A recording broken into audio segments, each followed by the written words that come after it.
Hello dear friends, welcome to MK legal Shiksha the way of learning. Dear legal aspirants, मैं आज कुछ news आपके साथ शेयर करूंगा और उन्हीं न्यूज़ से रिलेटेड हम आज कुछ पढ़ने वाले हैं। 300% jump in the child rape cases in 2 years, 2 साल में 300%। ये हमारी इतनी बड़ी सोशल इविल है जिसके बारे में आप सोच भी नहीं सकते हैं। अगर आप गूगल पे सर्च करते हैं तो गूगल पे देखिए, जैसे आप लिखते पोक्सो एक्ट न्यूज में क्यों था, 43,000 cases filed under POCSO act last year, attorney general के वेणुगोपाल। ये गूगल की में जब आप सर्च करेंगे तो आपको ऐसी चीज़ें मिलेंगी। कभी कभी सोसाइटी में बहुत डर लगता है इन चीज़ों को देख के। कहते हैं बच्चे भगवान का रूप होते हैं और बच्चों के साथ ये हालात होते हैं। बच्चों को सेक्सुअल एब्यूज से बचाने के लिए एक एक्ट लाया गया जिसे कहते हैं protection of children from sexual offences act 2012, जिसे हम शॉर्टकट में क्या लिख देते हैं, पोक्सो 2012। 2012 का ये एक्ट है। अगर आप इसके ऊपर एक रिसेंट डाटा को देखेंगे तो कितनी कोर्ट्स हैं, कितने केसेस हैं, आपको भी पता है Indian judicial system heavily burdened है। जजेस की वैकेंसीज बहुत कम निकलती हैं और इतने रिसोर्सेज अवेलेबल नहीं है कि इन केसेस को फास्ट ट्रैक पे डील किया जा सके। फिर भी गवर्नमेंट इसके लिए बहुत सारे स्टेप ले रही है। लेकिन हर दिन न्यूज़पेपर में जब ऐसी न्यूज़ आप पढ़ते हैं तो आपका मन करता होगा कि मैं जानूं जो इन मासूम बच्चों के साथ इस तरह के अपराध करते हैं उनके खिलाफ क्या सजा के प्रावधान है।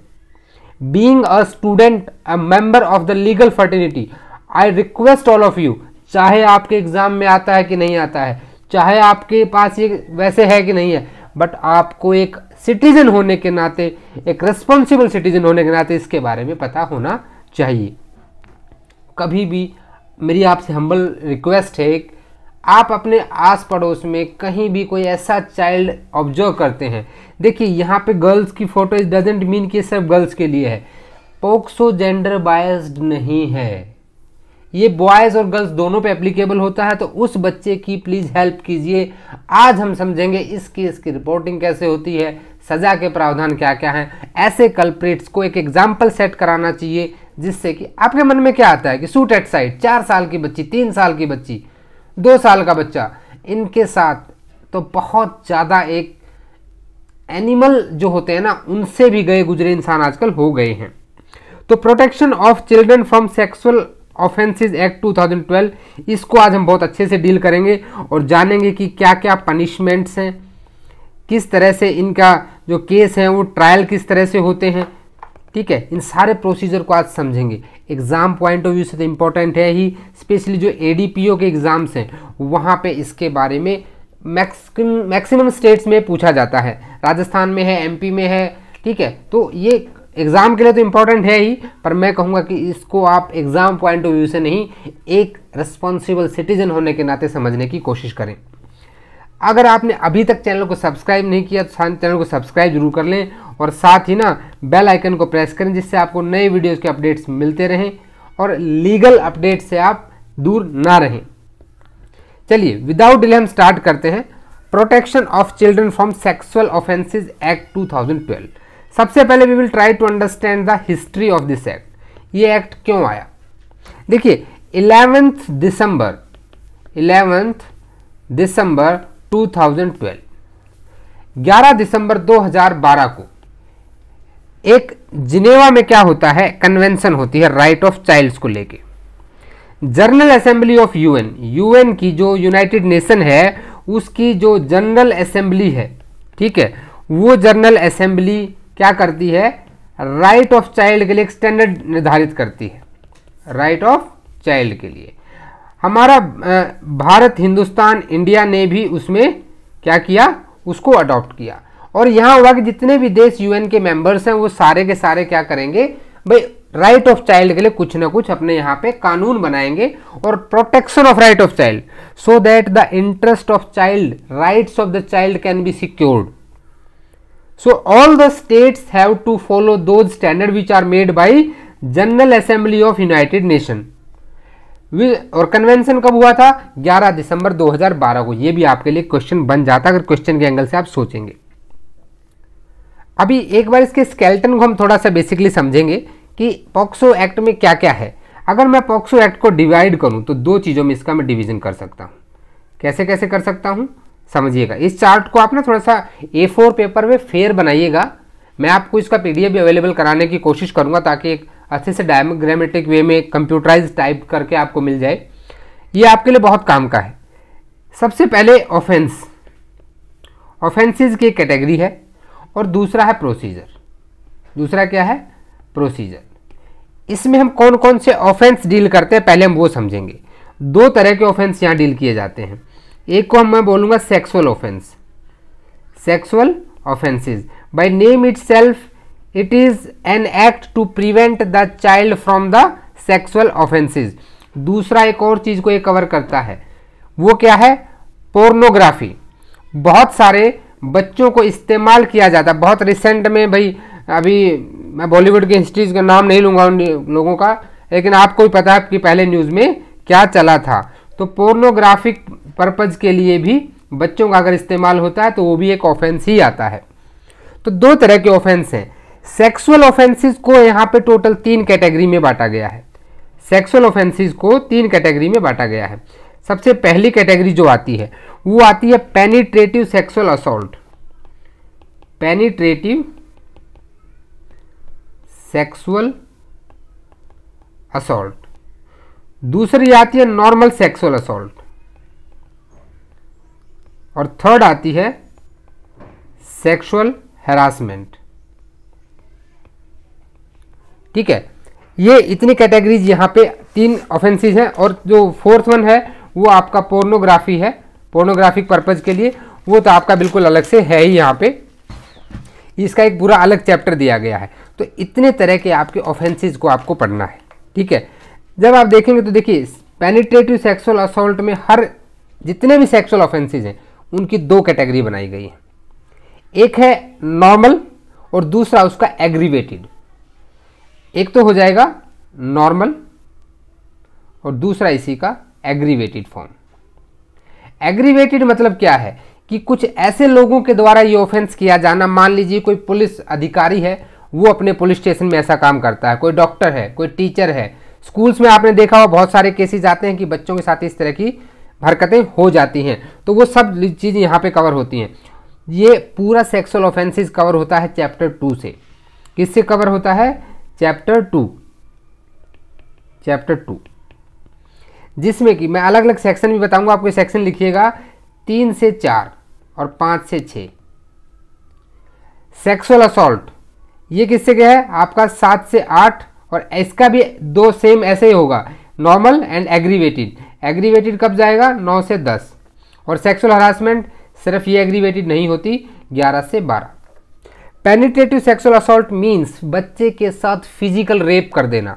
व्हेन यू पेनिट्रेट समथिंग, जब आप उसके साथ ऐसा कृत्य करते हो कि जहाँ पे आप प्रवेशन करते हो, कोई अपना पेनिस, कोई ऑब्जेक्ट, कुछ भी, जो आप IPC में रेप की डेफिनेशन पढ़ते हैं। ठीक है, लगभग वही डेफिनेशंस आपको यहाँ पढ़ने को मिलेंगी। We will read the sexual offences with IPC 375 और आप देखेंगे कि सिर्फ वहाँ पे एक वर्ड है वुमेन और यहाँ वर्ड है चाइल्ड, यही आपको डिफरेंस मिलने वाला है। फिर आता है पोर्नोग्राफिक वाला, यानी बच्चे को किसी पोर्नोग्राफिक पर्पज के लिए, तो उसके लिए पनिशमेंट्स क्या क्या, उसके लिए सेक्शंस क्या क्या दिए गए हैं, 13, 14 एंड 15। ठीक है, इस चार्ट को बहुत अच्छे से साफ सुथरा, स्लाइड थोड़ी छोटी पड़ जाती है तो मैं चाहूँगा कि आप इसको पूरा एक अच्छे से, A4 पेपर पे नहीं आ रहा है तो आप एक चार्ट ले लें, चार्ट में बना लें, चीज़ें आपको क्लियर होनी चाहिए। ठीक है, अब इसके साथ साथ इस पूरे को एक बड़ा ब्रैकेट देना है आपको। जब आप अपना चार्ट बनाएंगे तो इस पूरे को एक पूरी ब्रैकेट देनी है ऑफेंसेस को, और यहीं पे लिखना है कि इन ऑफेंसेस का क्या अबेटमेंट। इन ऑफेंसेस का अबेटमेंट, अबेटमेंट कहाँ पढ़ते हैं आप? जब आप IPC में जाएंगे तो 107 से 120 IPC की बात मैं कर रहा हूँ। By instigation, by aid, by conspiracy, 3 तरीके हमने पढ़े थे अबेटमेंट के। अगर यहाँ भी कोई अबेटमेंट करता है तो क्या होगा, उसको पनिशमेंट कैसे मिलेगी? कोई अटेम्प्ट करता है तो क्या होगा? अबेटमेंट एंड अटेम्प्ट दोनों चीजें यहाँ पे कवर होंगी। अटेम्प्ट सेक्शन 511 ऑफ IPC आपने पढ़ा था, जो किसी अटेम्प्ट की सजा नहीं दे रखी उसकी कहाँ दे रखी है? 511 में। तो उसी तरह से आप दोनों सेक्शंस को एक साथ पढ़ेंगे। और ये दिया गया है आपका चैप्टर 4 में, चैप्टर 4 सेक्शन है आपका 16 से लेके 18 तक। इस सारी चीज़ को थोड़ा सा अच्छे से बना लीजिएगा, मैं आपको टेलीग्राम पे प्रोवाइड भी करा दूंगा। अगर आप टेलीग्राम पे नहीं हैं तो उसका लिंक डिस्क्रिप्शन में है, उसको ज्वाइन कर लें। अब बात आती है प्रोसीजर की। प्रोसीजर यहाँ पे दो तरह से होगा। देखिए पहला प्रोसीजर क्या है, अब जैसे कि हमने कहा था कि आप एक रेस्पॉन्सिबल सिटीजन हैं, आपको पता होना चाहिए। तो सबसे पहले आएगा reporting of the case. Reporting of case, case की रिपोर्टिंग कैसे की जाएगी, ठीक है भाई, किस तरह से आप केस का रिपोर्ट करेंगे, क्या प्रोसीजर होगा, मीडिया पे क्या ऑब्लिगेशन होगा, ठीक है। अब ऐसा तो है नहीं कि मीडिया कुछ भी दिखा देगा, ओके। अगर कोई फॉल्स इंफॉर्मेशन देता है वो क्या होगा, और स्पेशली आप न्यूज़ सुनते हैं, न्यूज़ वाला कुछ भी दिखा देता है। आजकल हमारे यूट्यूब पे लाखों ऐसे चैनल चल रहे हैं जिनका कोई अता पता है ही नहीं, कुछ भी दिखा देते हैं। तो ऐसी चीज़ों को रेगुलेट करता है ये चैप्टर आपका। दिस इज चैप्टर 5 जो सेक्शन 19 से सेक्शन 23 बात करता है। चैप्टर 5 19 से 23, ठीक है। उसके बाद दूसरा प्रोसीजर क्या आता है, सेकंड प्रोसीजर आता है द स्पेशल कोर्ट्स। पहले तो स्पेशल कोर्ट बनाएंगे तो उसके लिए अलग चैप्टर चाहिए। चैप्टर 7 कहाँ से कहाँ आएगा, 28 से 32 तक। और अब स्पेशल कोर्ट बना दी तो उसको प्रोसीजर चाहिए ना, ट्रायल का प्रोसीजर चाहिए, किस तरह से ट्रायल होगा, रिकॉर्डिंग ऑफ एविडेंस कैसे होगा, ये सारी की सारी चीज़ें यहाँ पे आएंगी। इसके साथ साथ एक चैप्टर 6 भी आता है बीच में। अब मैं पहले स्पेशल कोर्ट इसलिए बताया आपको कि मशीनरी हमें पता होनी चाहिए। यहीं पे बीच में एक चैप्टर 6 आएगा, chapter 6 procedure for the recording of statement of child, 24 से 27 तक चैप्टर 6। चाइल्ड की जो स्टेटमेंट है वो कैसे रिकॉर्ड होगी, एक्यूज्ड के सामने नहीं आना चाहिए, बच्चे को भाई साथ में कोई इंटरप्रेटर चाहिए जो बच्चे को समझ सके, साइकोलॉजिस्ट चाहिए, ये सारी चीज़ें हम पढ़ेंगे, ठीक है। तो ये तो हो गया मोटे तौर पे इसका पूरा स्केलेटन।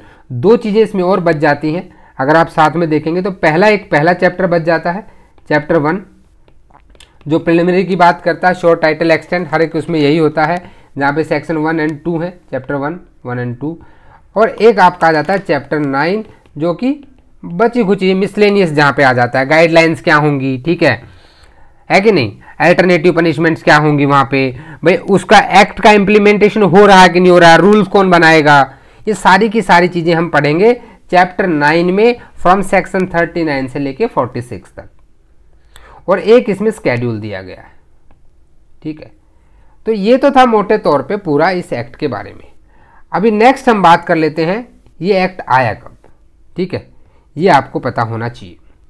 देखिए इसका डेट ऑफ इनेक्टमेंट डेट के बारे में हम पहले भी बात कर चुके हैं कि 19 जून 2012 इसकी इनेक्टमेंट डेट है। इसका मतलब है कि हमारे देश के राष्ट्रपति प्रेसिडेंट साहब ने क्या किया, अपने हस्ताक्षर कर दिए उस बिल के ऊपर, तो वो क्या बन गया, बिल से एक्ट बन गया।